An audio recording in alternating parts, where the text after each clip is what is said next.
po sa inyong lahat. Ngayon,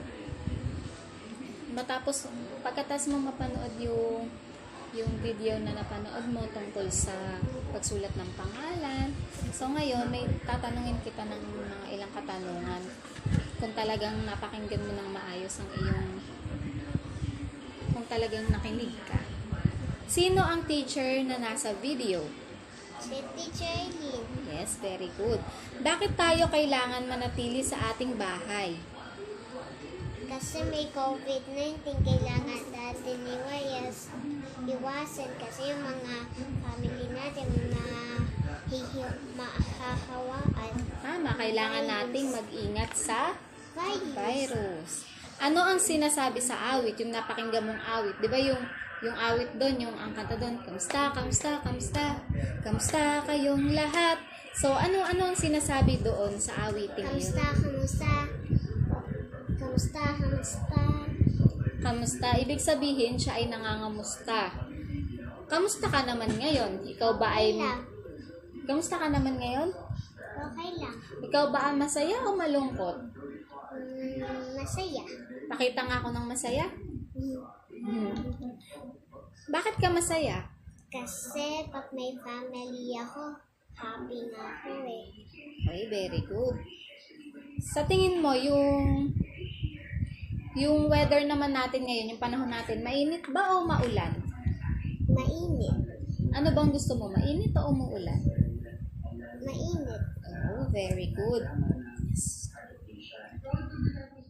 So, ngayon, sa natapos nating kwento, ang pamagat niya ay si Ayen at ang pinakamagandang pangalan. So, ngayon, dito natin malalaman kung talagang nakinig ka at talagang inintindi mo maigi kung ano ang kwento. Ito, ano ang pangalan ng bata sa kwento? Awayen. Okay, very good. Bakit kaya ayaw ni Awayan sa kanyang pangalan? Kasi palagi siyang nasa palagi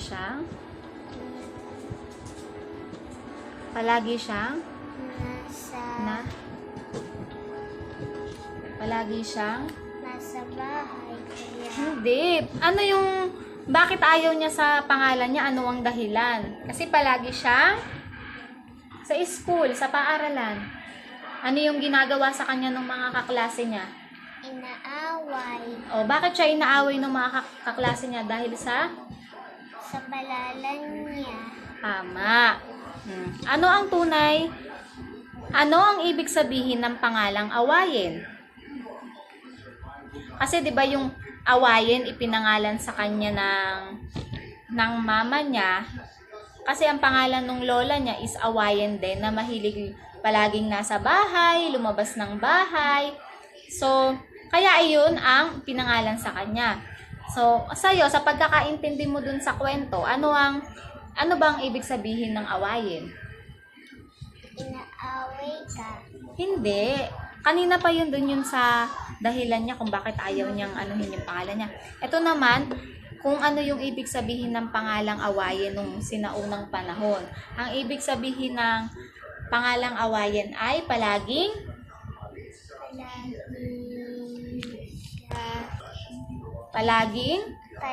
siya nasa labas na nagkipaglalayo sa mga kaibigan niya. tama.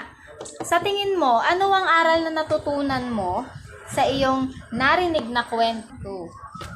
Ano yung aral mo na natutunan sa kwento? Kailangan yung palalan mo. Kailangan mo mong ano? Kailangan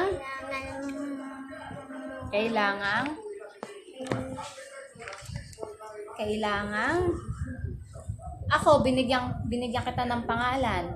Kailangan mong tanggapin yung pangalan mo. Para sa'yo, yung natutunan mong aral is kailangan tanggapin mo kung ano yung binigay sa'yong pangalan. O ngayon, gusto mo ba ang iyong pangalan? Apa. Binigay ko sa iyong pangalan, gusto mo ba? Apa. Bakit? Kasi yung pinanak pa ako nun, Hindi ko naisip na maganda yung Mary Gail. Kasi, kaya Mary Gail, yung binigay ko sa'yo, yung Mary, kasi pangalan ni Mama Mary yon. Tapos yung Gail, yun yung pinaka-favorite ko talagang pangalan. Kaya, pinagdugtong ko na lang, Mary Gail. So, yon. Sana marami kang natutunan sa aral natin ngayon. Thank you. So, ngayon, dahil tapos na tayo sa ating aralin, ngayon naman, meron tayong sasagutan dito. Nakalagay, sa tulong ng iyong magulang, gumumpit ng sariling ralawan at idikit mo ito sa loob ng kahon. Pagkatapos, isulat sa kahon sa ibaba ang iyong pangalan at apelyido. Gawin mong gabay ang mga letra sa itaas at ibaba ng kahon upang maisulat mo ng tama ang iyong pangalan at apelyido. Ayan, gupitin mo na yung picture mo. Dahan-dahan lang. Hindi ko kaya mo. Tatatawa mamaya gupitin yung... Baka mamaya magupit ko yung mukha mo. Ilayo mo yung mukha mo sa video. Ito.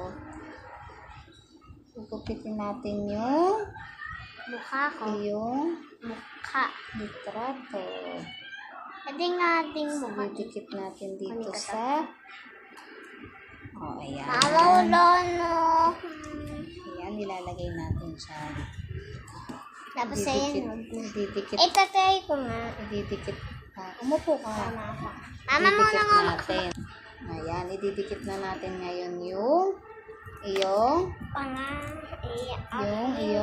litrato dito sa ating Ayan.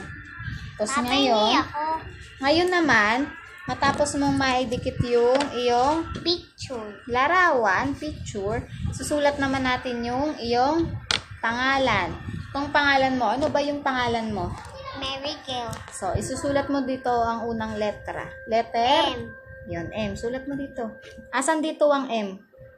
Ayun, gagayahin mo yun, ha? Ayan.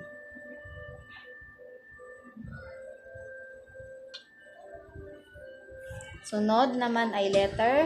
A. Ito. Ito. Nasaan ang letter A? Yan. Okay na yan. Tapos, yung R. Anong letter na sunod? Letter R. Nasaan dito ang letter R? Yan.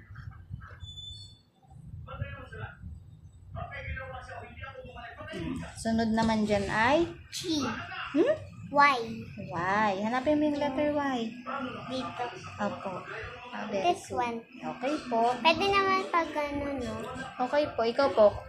Kakopyahin mo lang siya. Gagawin mo siyang kopyahan. Pero gusto ko nang papunto eh. Gusto ko ng ganyan eh. Yan. Gusto Tapos, ko ng ganyan. susunod naman ay letter. Dito. Letter. Letter G. Yun. G. This one. Yun. Dito. Saan nakatula? Yan. Pwede Hindi dito. dyan. Sa kabila. Yan. Pwede nga Hindi dito na space na lang yan dyan.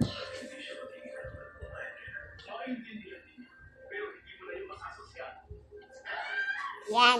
Sunod naman ay letter. Letter A again. Letter A. This one. Apo. Kopyahin mo yun.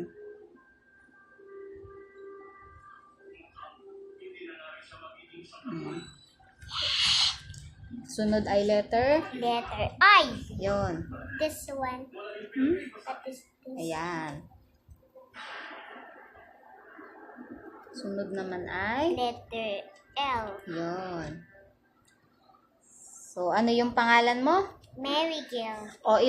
Bilangin mo nga kung ilang letter yung pangalan mo.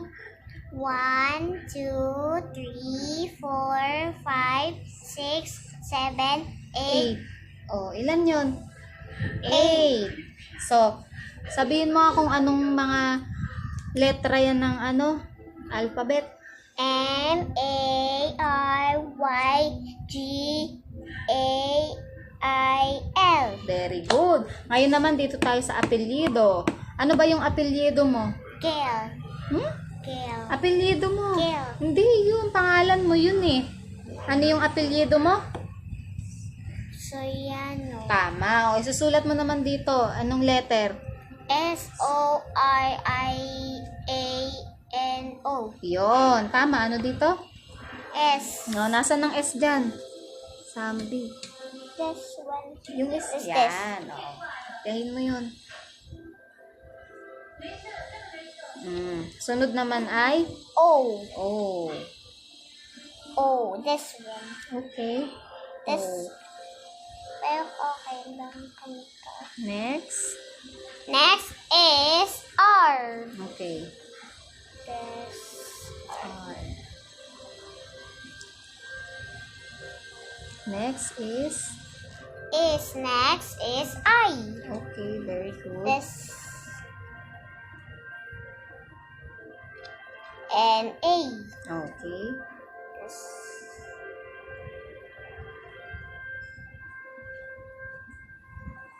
And N. N. It's not, I know, see N.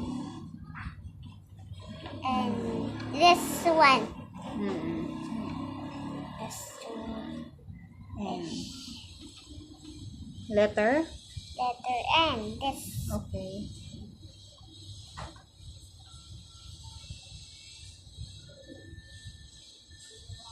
Next. O. Okay, very good. Yay! Very good. So, bilangin mo nga kung ilang letra yung apelyido mo. Ito hanggang Itong apelyido lang. 1, 2, 3, 4, 5, 6, 7. Ilan siya? 7. O, bilangin mo naman kung anong letra yung apelyido mo. Soriano. Ano yan? Anong basa dyan? Soriano. Yan, very good. Ano yung buo mong pangalan? Marigel. Mary Gail? Soriano. Yay! Very good. Dito naman tayo Sa sa pangalawa na activity. Ang turn na yun. Ipakilala mo ang iyong sarili sa iyong magulang. Isulat sa tamang guhit ang iyong buong pangalan. Gawin mo itong gabay sa iyong pagpapakilala. So, isulat mo muna yung buo mong pangalan. Marigel. Oh, yes. Sulat mo daw dyan. Dito? Oo, dito. Yan.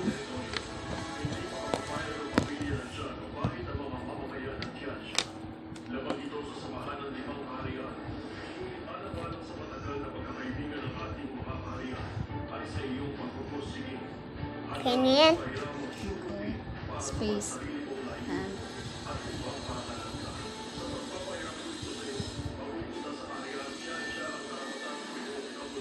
Okay na yan na.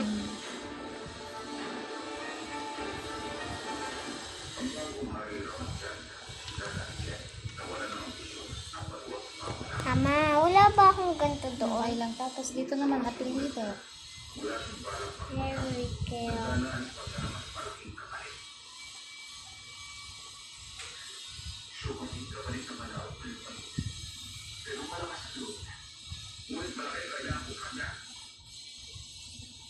So, ngayon naman, tapos mo na yung gawin. Ngayon naman, halimbawa, ako naman ang unang magpapakilala. Sunod, ikaw ha.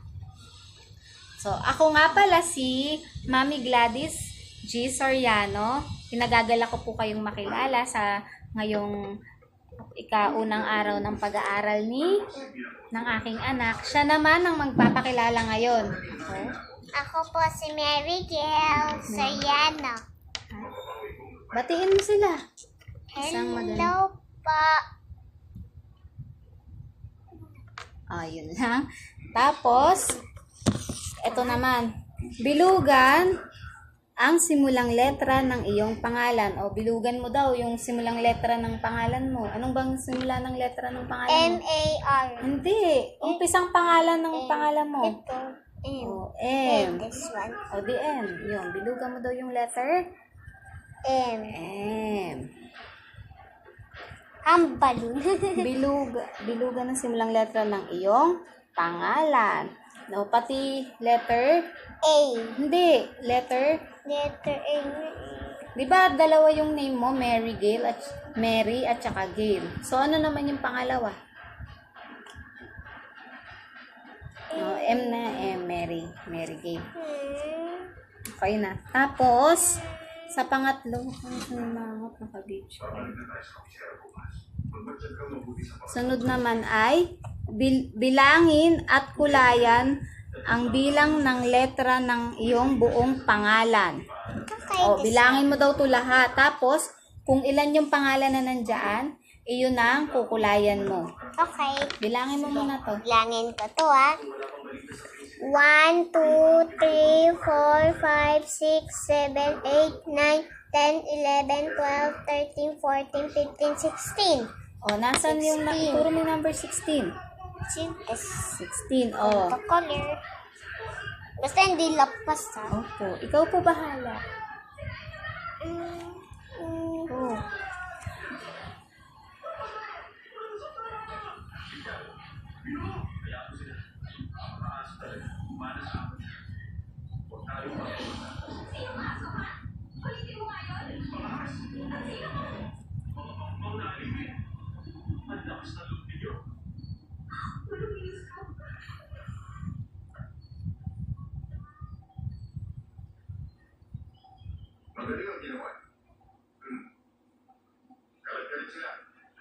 Yan. Yun. Yay! Dahil dyan, tapos na po ang unang araw ni Mary Kay Soriano sa kanyang unang araw sa klase. Sana po okay lang. Salamat po. Bye-bye. Okay na.